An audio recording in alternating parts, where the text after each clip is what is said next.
Danas marame nisu samo odevni predmet, već su poseban modni detalj. Čačanka Maruška Topalović već 2 decenije izrađuje ešarpe i marame na svili, koje su postali svojevrsni ambasadori Srbije. Njene rukotvorine odlaze u inostranstvo kao suveniri.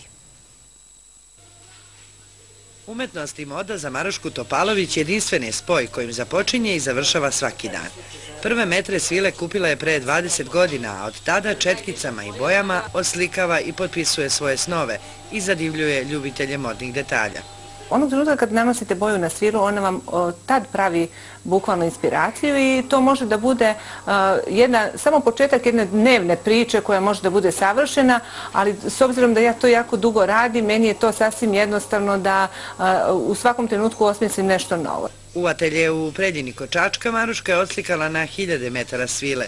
U porodičnoj firmi sada ima 10 zaposlenih, a samo u prošloj godini napravljeno je više od 10.000 marama i ešarpi koje odlaze u svet kao svojevrstan suvenir. Mi svi u nama imamo neku unutrašnju lepotu koju sad ako dobijete priliku da pokažete drugom svetu, to je onda savršenstvo.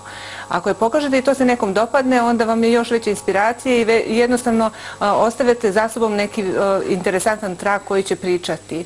Uz marame i ručno sašivene kravate sa detaljima srpske tradicije odlaze u svet upravo iz Maruškinog ateljeja. I nije teško biti uspešna poslovna žena, ističe ova Čačanka. Važno je biti uporan, a pravi put uvek imaju talenat i sposobnosti.